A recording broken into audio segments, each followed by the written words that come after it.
اسلام آباد میں ہوں آپ کا میزبان ناصر اسمی.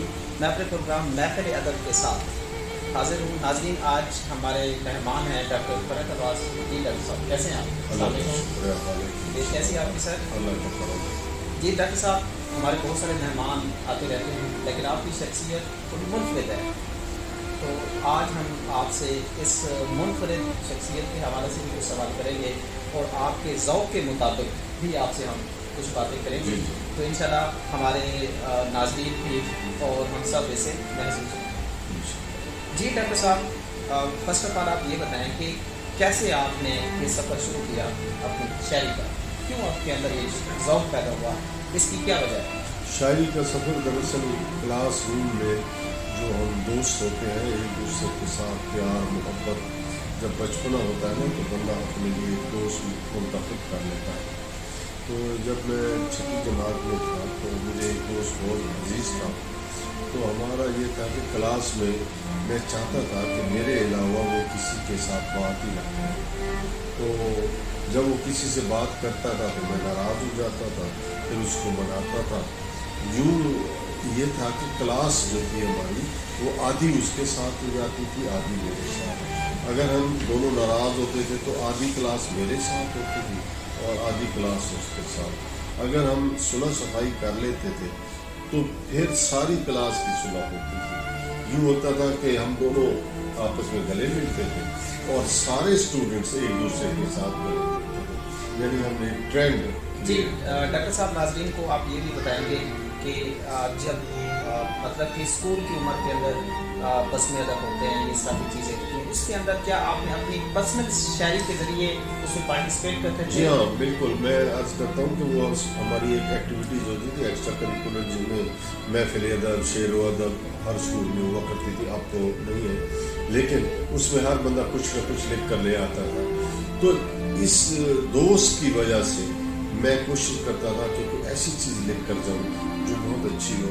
شروع میں تو الٹے سیدھے لکھ کر گیا, پر آخر میں نے بانگ دراگ کی ایک وہ تھی جستجو جس گل کی تڑپاتی تھی اے بلبل مجھے, میں نے اس کو چینج کیا, لکھا جستجو جس ویر کی تڑپاتی تھی فرحت مجھے. یوں کر کے اس کو پیش کیا. وہ خوش بندہ بچہ جو تھا بہت خوش ہو گیا. خوش ہونے کے بعد ہماری صلح ہو گئی, پوری کلاس میں مٹائی, پھر ایک دوسرے خوش. یعنی میں نے اقبال کی شاعری کو پڑھنے کے بعد اپنی شاعری کی ابتدا شروع کی 6 سال کی. جی ڈاکٹر صاحب, محفل ادب کے ناظرین آپ سے یہ بھی پوچھنا چاہتے ہیں کہ آپ کی جو پہلی محبت ہے وہ شاعری تھی یا کوئی فرق تھا؟ نہیں, مجھے تو اس وقت فرد کون سا ہو سکتا ہے. مجھے ہر حسین چہرہ اچھا لگتا تھا, لگتا ہے, لگے گا, کیونکہ نیچر ہے اور اس میں کوئی سیکس نہیں ہے.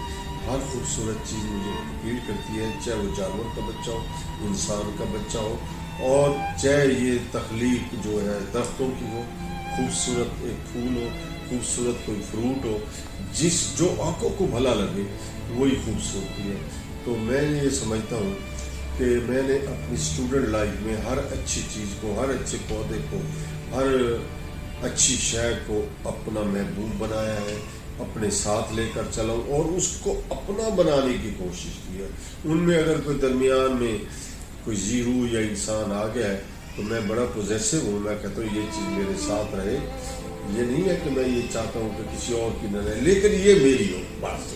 اچھا ڈاکٹر صاحب, آپ سے ہم یہ پوچھنا چاہتے ہیں کہ جو آپ کی بیسیکلی جو اپنی پرسنل شاعری تھی جی, وہ آپ نے کب سے پراپر طریقے سے اس کا آغاز کیا؟ 1971. اور سب سے پہلے آپ نے اپنی شاعری کا جو ایک جذبہ ہے, شوق ہے, جو بھی چیز ہے, کس سے آپ نے اظہار کیا اپنے کرنے سے, اور وہاں آپ کو کون سے الفاظ ملے؟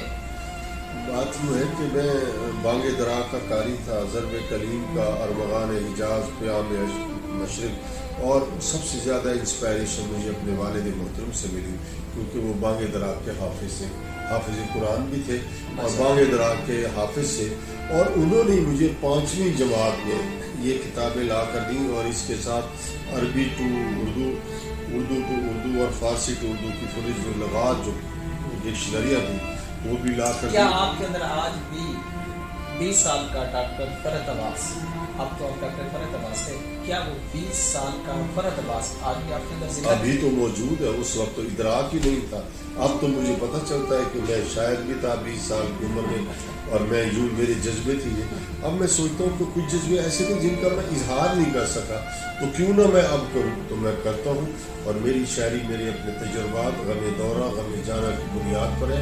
और सबसे पहले मैंने अपनी शायरी कॉलेज की डिबेट में शुरू की। प्रोफेसर शफाअतुल्लाह अंसारी साहब ने मेरी इस्लाह की, और 10वीं में, 8वीं में, 9वीं में मौलाना मोहम्मद अली जौहर और मुरीद राही साहब, ये 2 शायर थे जो हमारे उर्दू के उस्ताद थे, उनको मैं सुनाता था, वो हौसला अफजाई भी कॉलेज के करते थे। ज़मानों में डॉक्टर साहब आपको आपकी शायरी की बुनियाद पे जब भी कोई बैतबाजी का मुकाबला होता है, इस तरह की कोई भी कंडीशन हुई, क्या उसको आपको पहला इनाम कब मिला और उस वक्त आपके जज्बात कैसे थे? पहला इनाम तो क्योंकि बेसिकली क्योंकि बहुत सारे मतलब कि यंगस्टर हमारे नाज़रीन हैं जो आपके उस जज्बे को पार्टिसिपेट भी करेंगे और उन फीलिंग को अंडरस्टैंड भी करेंगे। मैं 20 साल की उम्र में आल पाकिस्तान मुशायरे अटेंड कर रहा था, और 20 साल की उम्र में अपने कॉलेज में मैं कॉलेज का पहले नंबर का शायर था। फर्स्ट प्राइज़ इन गज़ल और फर्स्ट प्राइज़ इन वो जो है नज़्म, और भी शायर थे बहुत अच्छे। लेकिन मैं मुनीर नियाज़ी साहब के हाथों, ज़मीर नज़र साहब के हाथों, आशिक़ सदीक़ी साहब के हाथों जब ये ले लेता था इनाम, तो वो फिर मुझसे पूछते थे कि तुम्हारा उस्ताद कौन है। मैं उन्हें बताता था कि नक़वी अहमद पुरी साहब और अज़ीम सदीक़ी साहब हैं। इस हवाले से मेरी तौक़ीर और बढ़ती थी जब मेरा एक उस्ताद, जाना पहचाना उस्ताद होता था आल पाकिस्तान लेवल पर, यूं वो मुझे पजीराई भी देते थे और मुझे आल पाकिस्तान मुशायरों में शिरकत का मौका भी देते थे। जी अच्छा डॉक्टर साहब, आप हमें ये बताएंगे कि कौन से ऐसे अशार हैं जो आपके मतलब कि आपके दिल को भी ऐसे लगते हैं, आपके गैर यकीनी कैफियत में गैर महसूस तरीके से आप खुद भी उनको मतलब कि महसूस भी होते हैं, और इसके अलावा आपके हल्का हबाब के जो लोग हैं वो भी इसे महसूस होते हैं, और हमारे नाजरीन को कुछ अशार आप जरूर शेयर करेंगे? जी जी थैंक यू। दरअसल मुझे अपनी शायरी उस वक्त अच्छी लगने लगी जब बैतबाजी के मुशायरों में मैंने सदारत की, और साथ मुनशिफिन और भी होते थे।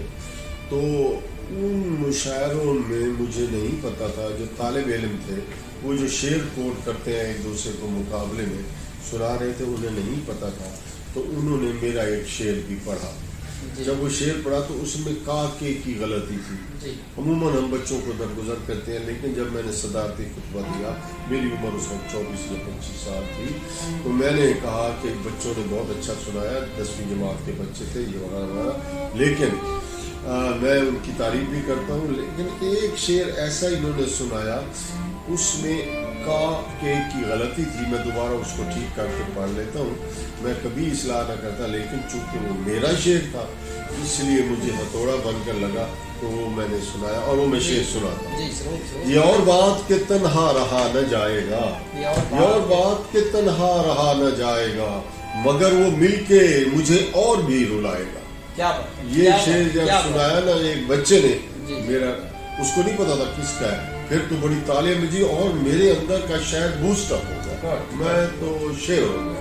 तो यूं फिर मैं हादसात से पहलू बचा बचा के चला, मैं हादसात से पहलू बचा बचा के चला, हादसात भी पहलू बदल बदल के मिले, ना मुकम्मल था ना मुकम्मल हूँ, ये मुकम्मल मेरी कहानी है। आओ मिलते हैं अपने फरहद से, आदमी इस कदर खराब नहीं, उसने देखे ही नहीं मेरे मोहब्बत वाले, उससे कहना कि कभी हमसे भी मिलकर देखे।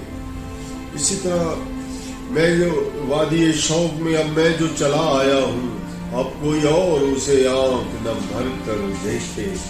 इस तरह की शायरी में करता रहा कर रहा हूँ, और मुझे ये अच्छा लगता है कि अगर एक गज़ल में एक शेर भी मेरा हिट हो जाता है तो मैं समझता हूँ अल्लाह ने अल्लाह का शुक्राना अदा करना चाहिए और अल्लाह ने मुझे डॉक्टर साहब ये हमें इस चीज़ का एहसास होता है कि आपने ज़िंदगी का अपना जो सबसे आखिरी सफ़र है, हम सफ़र है, चुना है, वो शायरी को चुना है, क्या बिल्कुल ये ऐसे है? दुरुस्त है।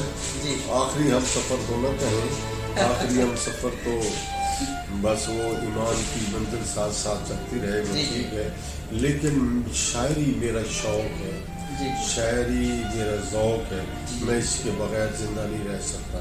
जी लेकिन अगर शायरी के मुकाबले में मुझे अपनी पेशा वाराना मसीहाई वाली ज़िंदगी में से चुनाव करना पड़े तो मैं शायरी छोड़ दूँगा। जी। मैं ये समझता हूँ कि मैंने पहले खिदमत इंसानियत की करनी है, फिर अपने ज़ौक़ की तस्कीर। इसलिए मैंने अपनी बका के लिए अपनी ज़िंदगी में पेशे को, अपनी मसीहाई का जो मिशन था उसको मुकद्दम रखा, उसके बाद मैं अपने ज़ौक़ की तस्कीर के लिए शेर व शायरी करता हूँ। जी नाज़रीन, हमारा प्रोग्राम महफ़िल अदब के साथ हमारे मेहमान हैं डॉक्टर फ़रहत अब्बास साहब।